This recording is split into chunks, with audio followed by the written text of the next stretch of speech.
meditasi itu memusatkan pikiran atau mengosongkan pikiran.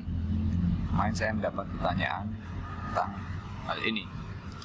Nah, saran saya buat kamu yang baru saja memulai meditasi atau yang masih mengalami kesulitan meditasi, lupakan dulu tentang fokus, lupakan dulu tentang konsentrasi.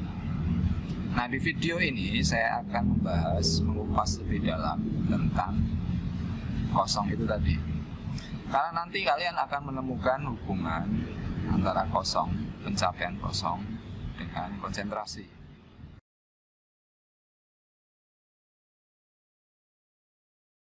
Jadi yang pertama, prinsip yang harus kalian ketahui, pikiran itu tidak akan pernah bisa kosong. Jadi kalau kalian berusaha mengosongkan pikiran dengan berkonsentrasi, ini sudah menjadi satu hal yang masalah di sini. Nah, sekarang kosong itu menurut riset para ahli, karena di sana meditasi kan diriset secara ilmiah, ada 4 kondisi kesadaran. Yang pertama, di mana kondisi kalian benar-benar tidak sadar, yaitu kondisi tidur. Yang kedua, kondisi terjaga. Ini adalah kondisi di mana kalian terbangun dari tidur. Yang ketiga adalah kondisi kalian bermimpi.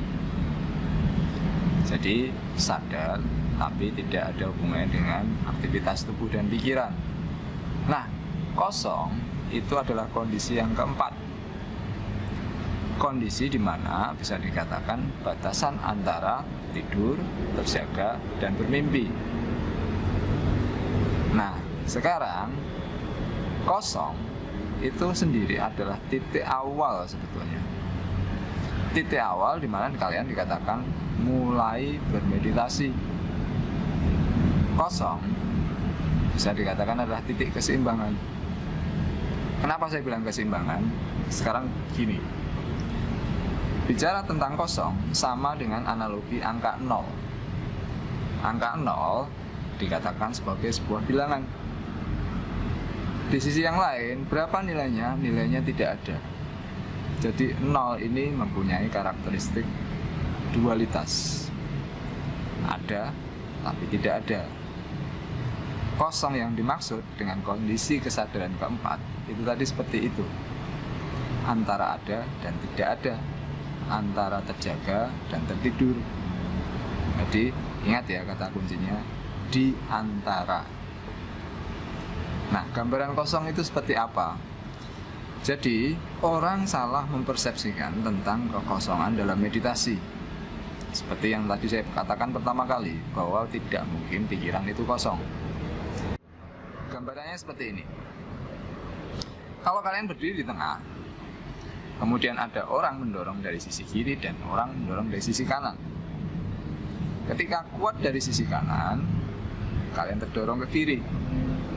Ketika kuat dari sisi kiri, kalian terdorong ke kanan.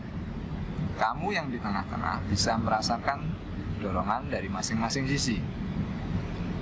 Ketika dua sisi ini mendorong dengan kekuatan yang sama, kamu berhenti di tengah. Tidak ada gerakan, sama-sama kuat. Jadi kalau dikatakan kosong, dua-duanya penuh kekuatan. Jadi bukan berarti kosong tidak ada apa-apanya sama sekali, tapi pada titik balance. Nah, ini hubungannya tadi dengan dikatakan kosong adalah titik awal kalian bermeditasi. Jadi kembali lagi ke angka 0. Kalau kalian bayangkan angka 0 di tengah-tengah, ya kan?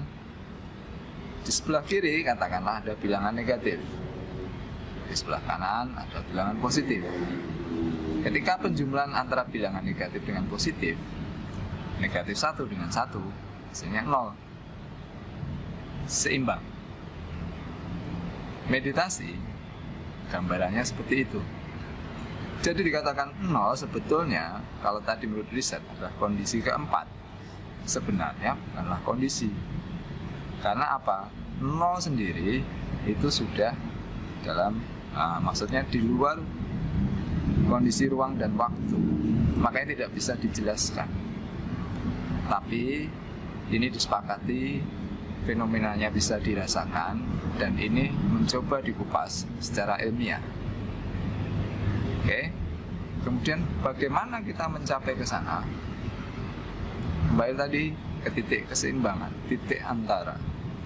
Pikiran kalian itu adalah proses antara apa? Input, output, aksi dan reaksi. Jadi pikiran ada di tengahnya. Ketika ada input, diproses oleh otak kalian. Kemudian ada output.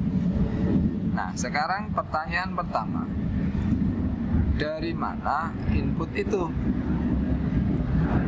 Kalau kalian bermeditasi, kalian menutup panca indera kalian. Artinya apa? Dimensi fisik yang merupakan sumber input tadi mulai dinonaktifkan. Lalu dari mana input yang lain? Masih ada dari memori kalian. Itu makanya ketika kalian menutup mata, mulai banyak muatan ingatan yang bermunculan. Pikiran kalian mulai kacau, mulai kesana kemari segala macam. Karena apa? Memorinya kemudian bermunculan. Nah, berarti input ada dua. Satu dari panca indera, yang kedua dari memori. Nah, berarti sekarang untuk mencapai kekosongan, itu kalian bayangkan seperti kalian mengikuti arus tadi. Dorongan ke kanan, dorongan ke kiri. Kamu tidak bereaksi untuk membalas karena hanya mengikuti dorongan ini. Ya kan? Sama seperti kalian menemukan satu keseimbangan. Jadi keseimbangan itu merasakan dorongan dari masing-masing semua sisi, tapi tidak memberikan reaksi, karena pada titik tertentu dia akan mencapai keseimbangan. Lalu bagaimana aplikasinya? Seperti itu tadi.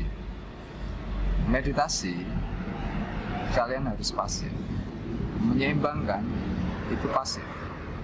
Merasakan, menemukan.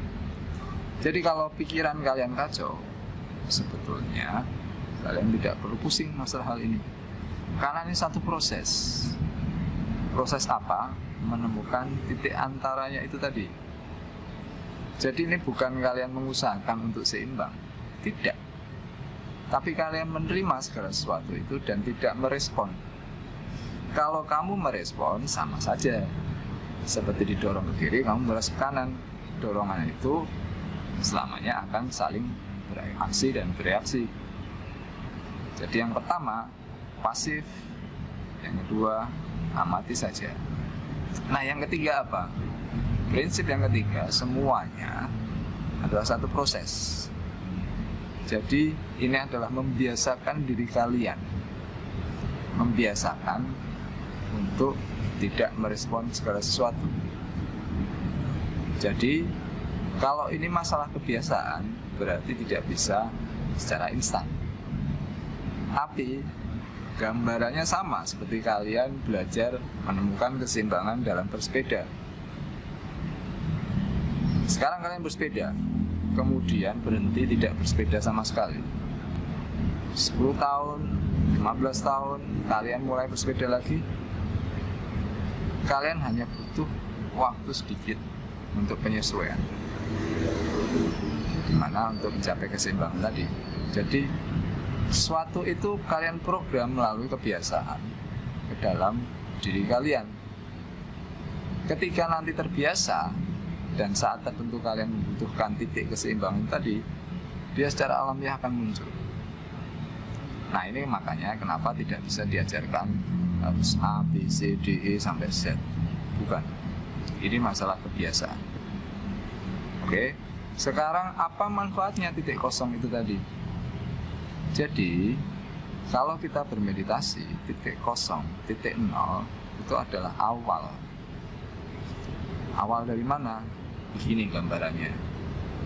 Jadi selama kalian terjaga, pikiran kalian bekerja, itu terjadi proses aksi reaksi. Gampangannya seperti ini. Analogi misalnya, kalian lapar dan ingin makan. Dalam kebutuhan biologis tingkat sederhana, makan itu hanya untuk supaya kita kenyang. Tapi karena kita punya banyak keinginan, ya kan, pilihannya menjadi banyak. Kalian makan apa? Mau makan pizza, mau makan steak, mau makan nasi padang, segala macam. Padahal endingnya yang kalian terima hanyalah kenyang. Meditasi sama seperti itu tadi. Titik nol itu adalah titik dasar, melepaskan segala sensasi yang timbul. Jadi kalian akhirnya akan tenang pikirannya. Jadi kalau tadi ada pilihan sate, ada pilihan steak, ada pilihan pizza, kalian menemukan titik dasarnya. Oh iya, toh ini hanya sekedar masalah kenyang, ya kan?